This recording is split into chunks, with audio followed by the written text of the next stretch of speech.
So before I get started, does anyone have any specific questions they want to make sure that I answer before I dive into the PowerPoint? Make sure we get a chance to focus on those. Anyone learn anything particularly fascinating that they want to share about any of these newer traditions? Or had you already been familiar with them and you'd like to share something you already know? All right, that might be a little bit different when we get to the stuff that you're covering next week, right? The New Age spirituality. We're also going to be talking about Wicca, right? And misunderstandings about witchcraft and Satan worship, and how, again, there's a lot of misunderstandings there that are often tied to what are called pagan religions, which is really just a word for any non-Christian religion once Christianity came on the scene. So yeah, there's a lot of interesting stuff there. And in next week's discussion, I even ask you to make some connections to some of the other New Age movements that are happening right now. Like if any of you are familiar with the line Goop and their products, and some of the controversy therein with some of these alternative wellness practices. There's a reason why women flock to these industries, right? It's because the mainstream medical professions are not taking their claims of pain, right, seriously. So there's a legitimate need, but is it being met, right? Or is it potentially being exploited? So yeah, we want to see the reasons why, right, these newer religions have cropped up, and we want to see what they're doing in terms of dealing with some of the feminist theological concerns that we have seen throughout the term.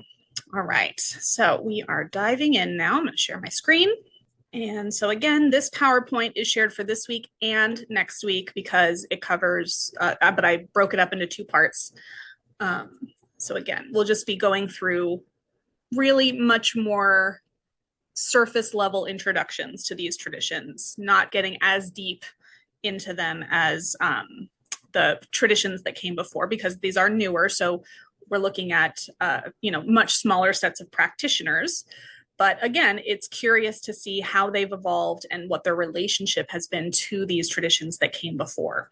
Right, so specifically with the first part, the traditions that we're looking at this week. So that's Sikhism, the Baha'i Faith, and what we're calling Afro-Caribbean Mixtures, which these traditions go by lots of different names. It depends on what part of the world we're looking at. So we'll talk about what those different terms are. The one you're all probably most familiar with is hoodoo, or what is often mistakenly called voodoo.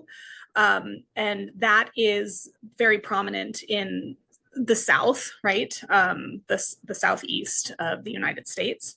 And that is directly related to the slave trade, right? So looking at all of these other socioeconomic and identity-based discrimination issues, right? And see how they too have lent themselves to the creations of new religious traditions.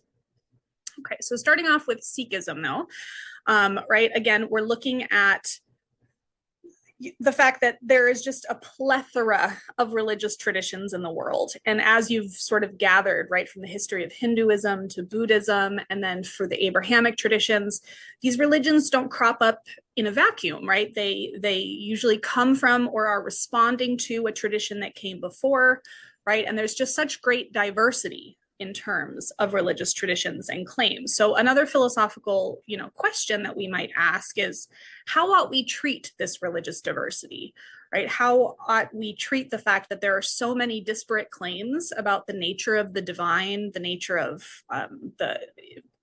who we are, our personal identity, whether or not we have an immortal soul, whether or not there's an afterlife, what that afterlife looks like, what sort of life we ought to be living, right, in terms of ethics or morality.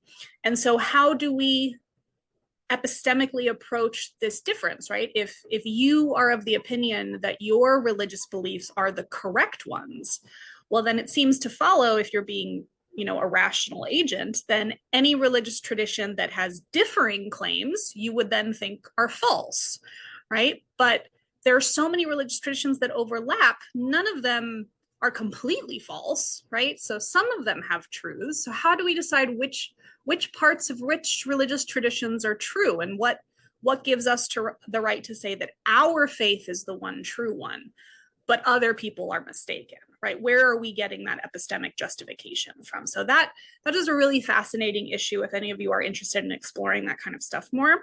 we'll talk about that in the class Philosophy of Religion, which I'm teaching in the spring. We haven't taught that in a long time. I'm really excited. We'll talk about like philosophical issues related to the performance of miracles and really dive into different attributes of God. But right, there is this question of so many different religious traditions. They make overlapping claims, right? So they're not completely false. So again, how do we delineate which parts are true and which aren't? Okay, so when it comes to those that we've looked at the quarter, right, we've been calling them major world religions because of the sheer number of people who practice it. Yeah, so I shared the link to the Philosophy of Religion class in the chat.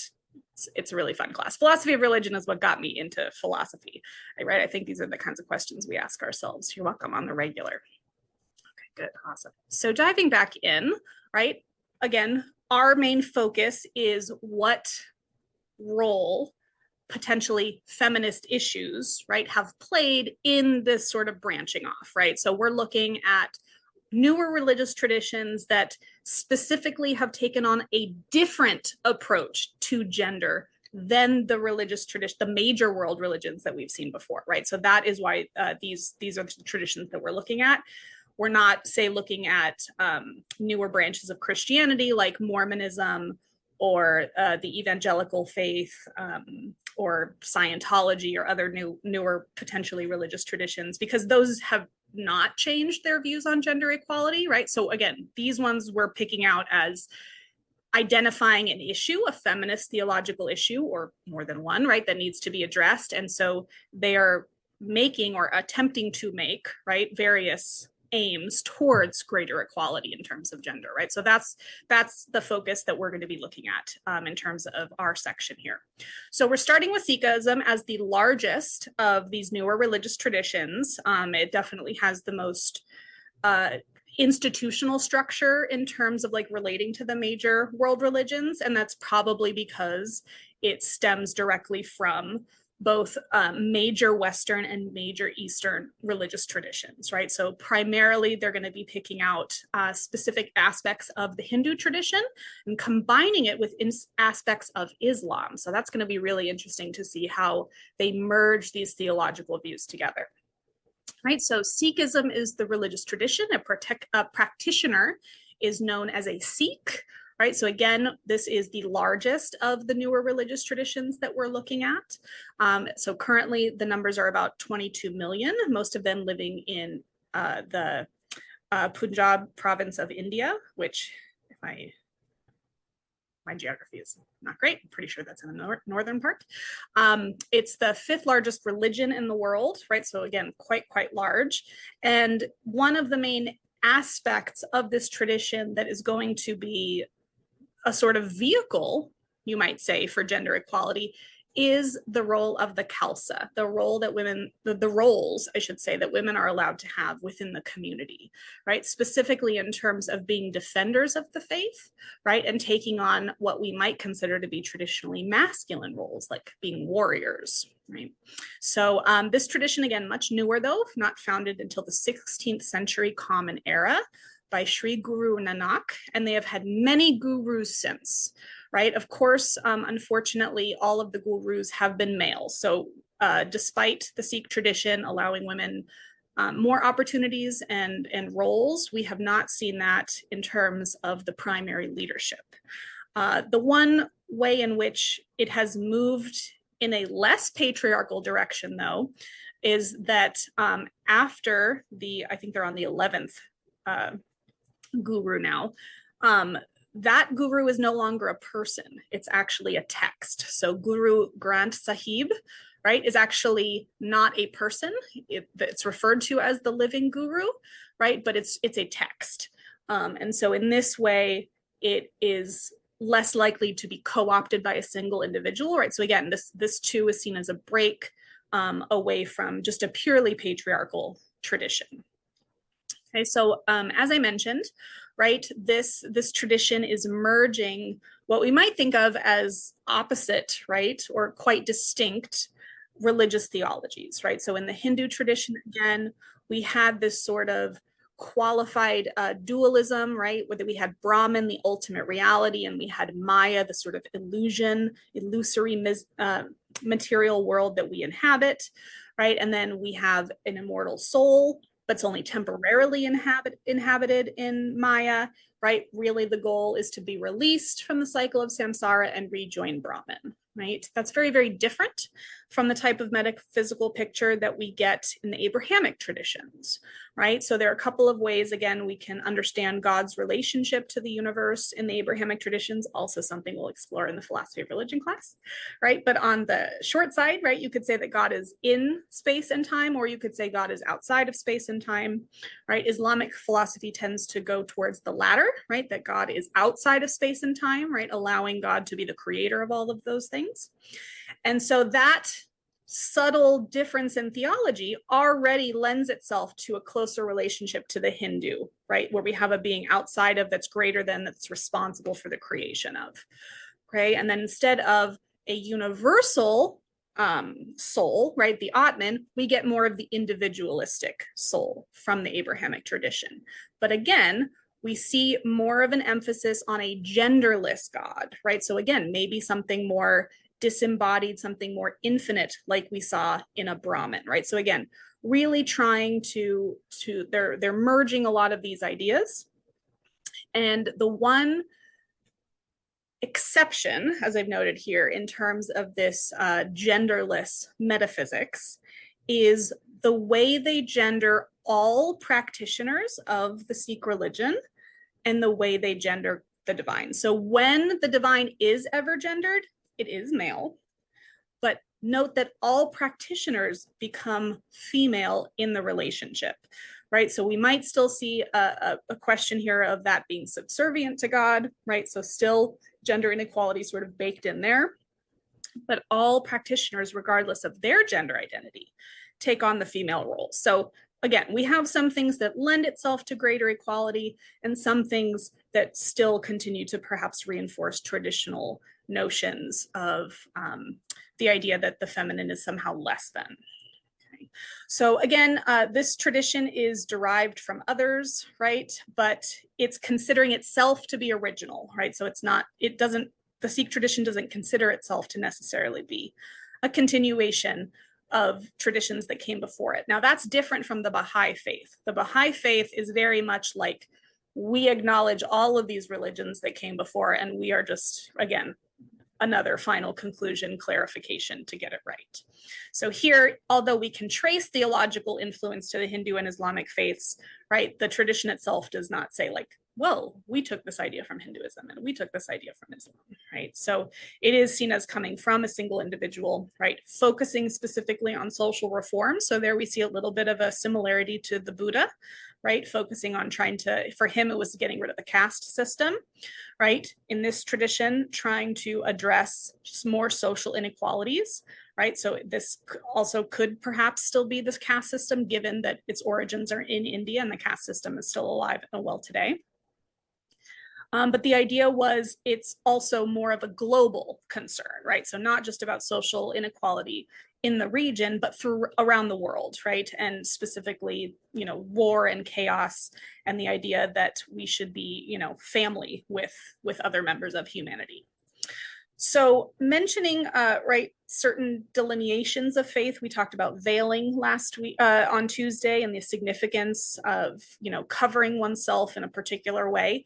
Dress in the Sikh tradition is similarly going to be very important, regardless of your gender, right? So we talked about the significance of growing out one's hair before. Similarly, there's going to be a sacred, significant element to keeping your hair long. So you'll notice that a lot of Sikhs are mistaken for Muslim practitioners because they will wear a wrap that is often mistaken for a turban or something like this, right? And so there's a lot of, we just kind of like lump people together, right, based on whatever we assume.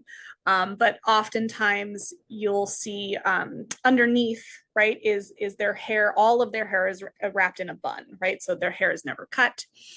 There's also a lot of women within the tradition who also refuse to cut their hair. And so this is really interesting because you've probably seen some aspects of this in just like secular feminist culture, right? Women no longer shaving their armpits, right? No longer having their facial hair removed, right? Letting it grow naturally. It's right a sort of pushback against traditional gender norms and beauty standards, especially the way they've been whitewashed, right? So you'll see a lot of Sikh women, right, who are very proud of their body hair. And that is, you know, it's a part of the struggle for them in the fight, not only for their gender equality, right, but for their religious respect as well.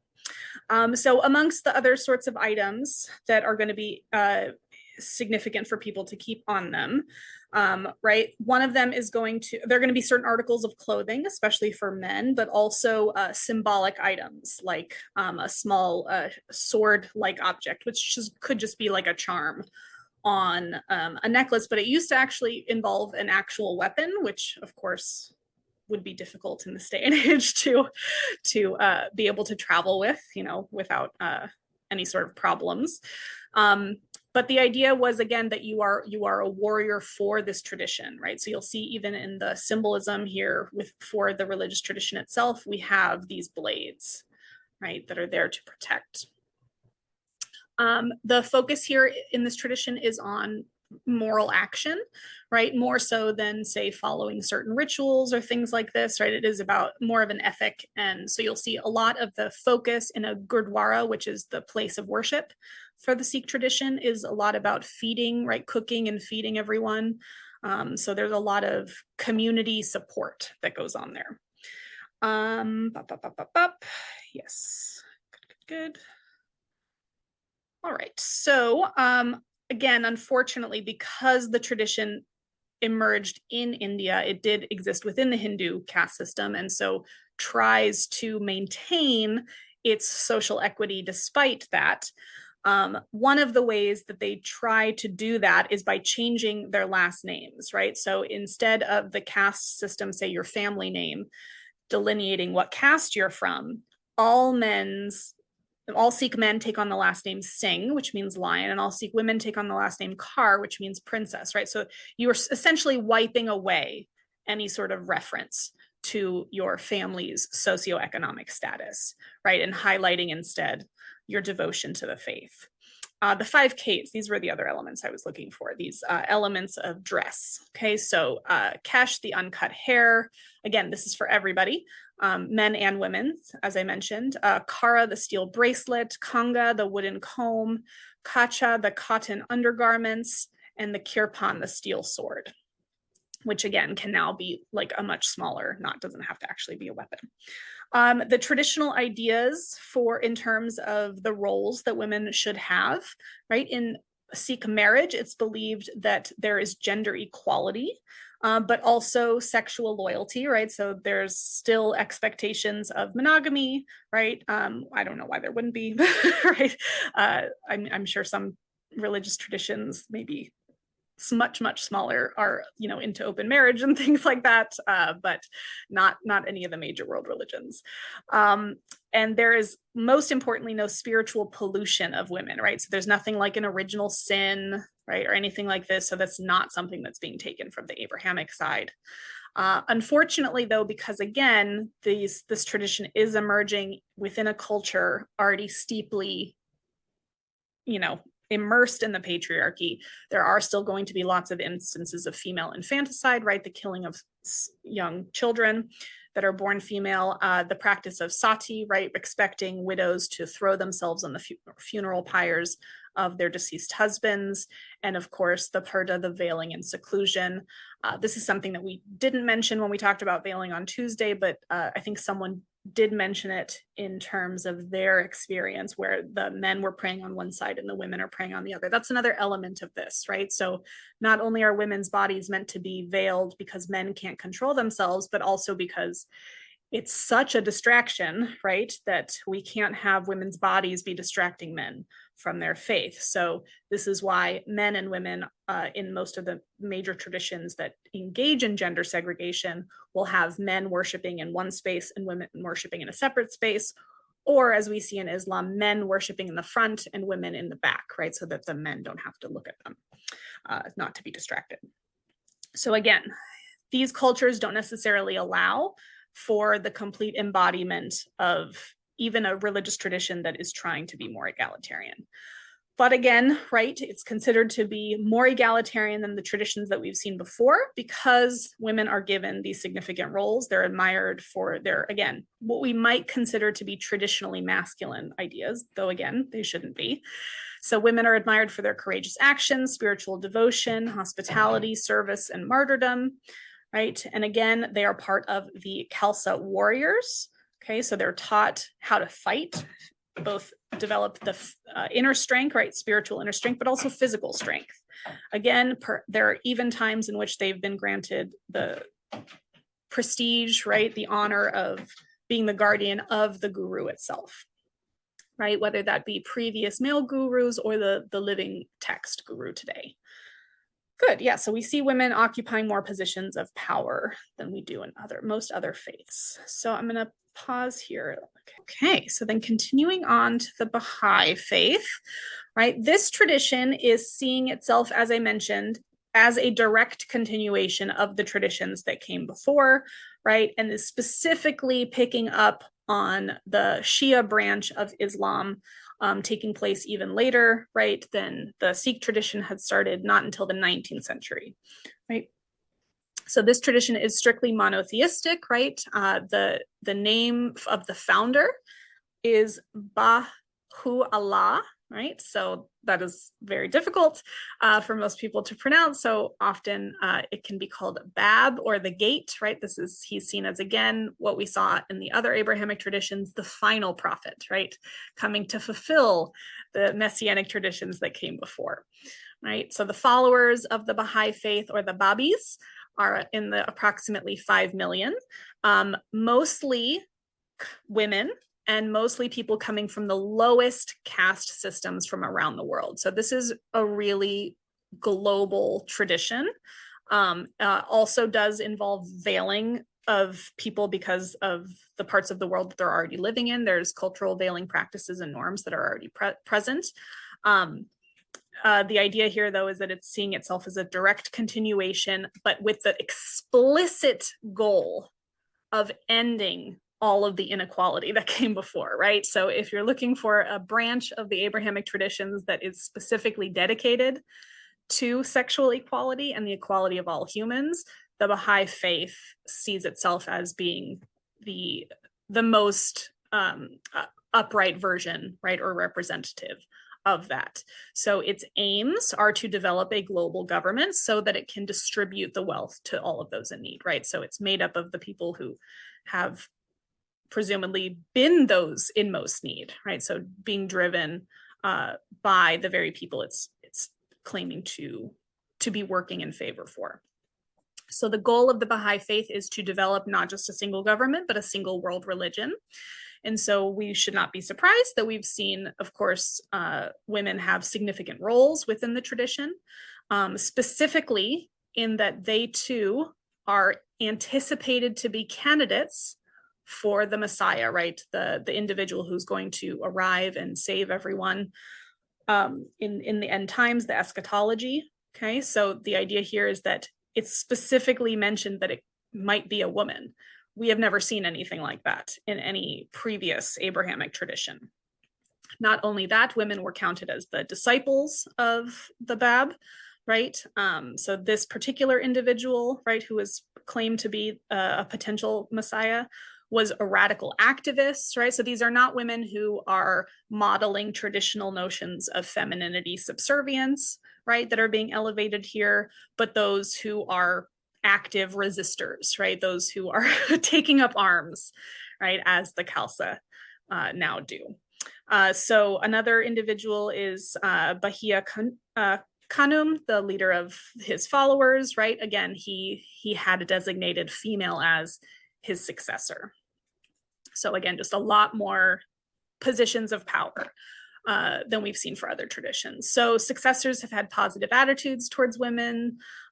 When we've seen instances in other Abrahamic traditions where women have been harmed, say if they're being found guilty of adultery, we don't see that sort of violence against women in the Baha'i Faith. At most, there's a monetary punishment. And if there is only enough money in the family to educate one of your children, it is expected that you educate your female children before your male children. So again, just explicitly the opposite, right, of what most cultural norms have been throughout the history of humanity, right? So one of the biggest issues in terms of women being the most likely to become illiterate is that when most families have only enough money to educate their child, they will send the male, right, as the one who is historically expected to be the breadwinner. So the reality, again, has been more equity, but of course, there's still questions about how equitable, right, especially if we're talking about these traditions operating in cultures that have, again, entrenched patriarchal norms. So there are some controversial responses to those who question authority, right? So there definitely have been some perhaps expulsions of women from the tradition for questioning authority. The gendering of certain aspects that we saw with the Sikh tradition, right, in terms of the God being gendered male and practitioners being gendered female, right? We still might have some questioning gendered terms in terms of the Baha'i practitioners being called rijal, right? So gendering them men or even all of mankind. It's definitely androcentric language, right? Male-centered language.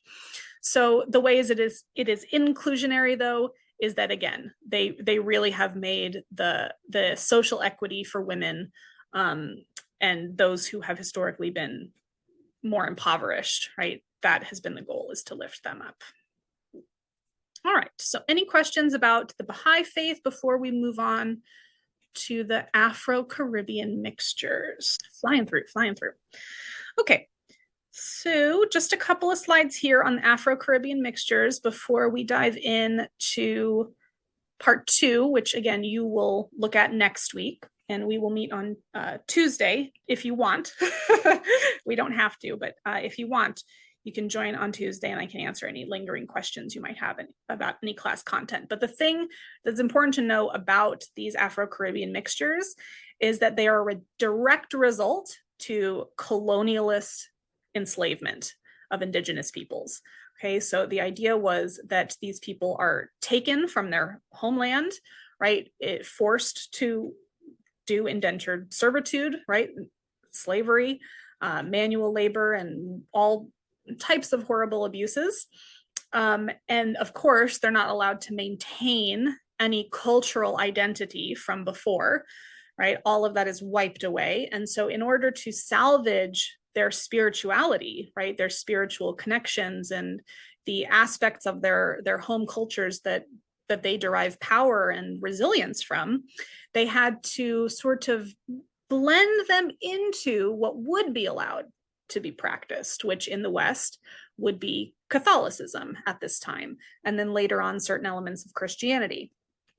But so specifically here, right, we're seeing avenues for enslaved people to keep their traditions alive in the only ways that would be socially acceptable to the slave holders. Okay, so this is an interesting way in which Catholicism in particular allowed for this tradition because of the plethora of saints that they have, right? So all of the different spirits that the indigenous traditions of Africa had and still have, they could find some sort of corollary, right? Some sort of analog in the Catholic tradition, and then they could worship that saint, right? Just get under that name, but really calling upon their ancestral spirits and keeping their cultures alive. So this is something that, we've seen in other traditions, specifically in the Jewish faith, the Marrano tradition, where they had to secretly be Jewish and outwardly be Christian, right? Similar sort of vibe here, right? But the idea is that over time, because the names and everything had to be, right, so performative, they do, of course, blend together. And also, we see an avenue in terms of the later European Western world, especially upper class Europeans become open to New Age spirituality. This allowed for spiritual possession, right? The shamanism and the mysticism that happens in indigenous traditions. It allowed a space for that, even in those European spaces, right? They were now open to that as something that was not necessarily demonic, right? As it would have necessarily been interpreted in the past, especially under Catholicism. But there are still, issues of dealing with possession today, right? People who have, exorcisms and things that have gone wrong, but that is not just related to Afro-Caribbean mixtures, but I mean, the Catholic Church has a whole group dedicated to dealing with that sort of thing, just like they have a whole group dedicated to identifying when miracles have occurred. It's very interesting. But yeah, so the origins of this directly related to the slave trade, right? Because they were trying to keep their identities, their cultures, their spiritual traditions alive, right? Without being punished, right? Or being labeled that way. It is interesting. I think the best fictional depiction of it I saw, oh my God, it's like an old Heath Ledger movie, Sin Eater. Have any of you heard of this? I have not. So this is a real role. And this is sort of akin to, people who want to take their last rites, on their deathbed. So the idea is that the Sin Eater would come and perform the last rites on these really wealthy, grossly exploitative men, and would consume all their sins, and they would just pay a really hefty fee. So like basically they could live their whole lives doing all these terrible things, and then they could just pay to have their sins eaten by the Sin Eater before they died. Wow. Yeah, it's really fascinating. And that is like a part of the Catholic history, right, is having someone who plays this particular role. So I like that, because I like the idea of like slavery being punished, but I worry that is close to like the evangelicals blaming Hurricane Katrina on the gay cruises. You know what I mean? Like, why can I say it's one and not the other? I like the slave one. Let's go with that one. Yeah. Yeah, no, but like when you think of all the enslaved people who are buried under Wall Street, like, yeah, so there are lots of these traditions, and some of them, again, they've probably been presented to you as something like Satan worship, right, or some sort of evil, summoning of the devil and things like this. No, okay, these are indigenous. These are the descendants of people who were taken from their indigenous cultures, right, and forced to convert, and are trying to keep their cultures alive, right, through these traditions. So they go by different names, right, because obviously slaves were stripped of even their tribal identity, right, lumped together, not even necessarily speaking the same language, which is why music is going to be so important. Hair and hair coverings are going to be so important. If any of you haven't learned about the role of cornrows in escaping slavery, you definitely need to educate yourself on the importance, right? All of these things are symbolic, right? Just like we've seen in other traditions. So the elements of dress, the elements of cover, the way in which one is engaging in the practice, right? Even if it's maybe overlapping with a predominantly colonist religious tradition, right? Like the Abrahamic traditions, unfortunately. The idea was that was merely because it was the only acceptable form of presenting it in public. Okay, so some of those elements, right? So you might still see, again, saint candles and things like this, although there has been a movement more recently for smaller companies to start producing their own, right, materials and I don't want to say props, right, but accoutrement for worship. Yes, seeds being braided into the hair. Oh, this actually reminds me of another really important thing. Do you know why Black women were required to cover their hair in the United States historically? Required to, just Black women. It was because they had so many beautiful adornments in their hair. White women were jealous. They felt insecure. And so they made it illegal for Black women to show how beautiful their hair could be and to dress it up the way they did, because white women weren't doing that, right? So when we see these critiques, right, historically, we need to understand where they're coming from, what the goal of them is, and to make sure that we're combating that attempted erasure. Right, so the combining of African deities with the Catholic saints, again, finding the closest analog. One of the ways in which, though, this is significantly different from, again, the type of saintly worship in even the Catholic tradition is that saints were still considered to be pretty perfect. They're the people we should try to emulate, even if they didn't do everything right. Whereas the gods and the spirits of the indigenous traditions are not perfect, right? So we're not seeing a sort of Abrahamic conception of the divine, right? Still more of a pantheistic or panentheistic notion of spirit worship, right? Where everyone can have their own gods, spirits. Yeah, to not bring attention. Exactly. There's a reason why there's a word for it now, the attention economy, right? What draws people attention matters. And so when certain people aren't getting the attention that they want, they tend to go after the people who are getting the attention that they would themselves rather be having. Okay, so again, a couple of different names, right? Santería or Lucumi in Cuba. In Brazil, it's Candomblé or Ubanda. There is more of a monotheistic vein in the Afro-Caribbean mixtures in Brazil because of the prevalence of Catholicism there. But the word for God there is Olarum. And the idea here is that there is a monotheistic conception of the divine. However, they still advocate for certain religious doctrines, like the notion of reincarnation, right? So again, we're seeing blends. Syncretistic is the word here, the blending of different religious theologies. Again, right, trance and spiritual possessions, very, very prominent.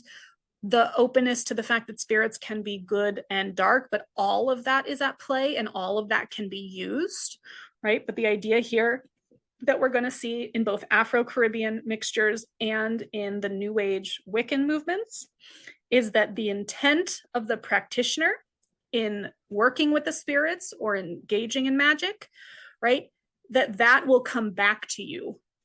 Usually it's, again, the magical number 3. Usually it will come back to you threefold, right? So if you are trying to do harm, right, if you're trying to put harm out, well, the harm's just going to come back to you, right? So almost like a notion of karma, but right here and right now. Okay, so that is supposed to be a sort of built-in disincentive, right, to do wrong, but free will, right? People are able to summon the powers that they're able to do, and so this could mean using good and dark spirits for all types of things. The practice of charity is very significant. According to the research, Brazilian Afro-Caribbean mixtures tend to be the most woman-centered, right? And this could be because we see more of a matriarchal culture, right? There could be lots of explanations for this, but they are chosen for very high positions and actually form the majority of the practitioners of the religious traditions as well. So again, the ones that are most prominent that we see in the US are going to be from Haiti and West Africa because of the slave trade influence here in, again, the Southeast, the Vodou or Hoodoo tradition. So thank you so much for a speedy class. And I hope you all have a wonderful weekend. Thank you.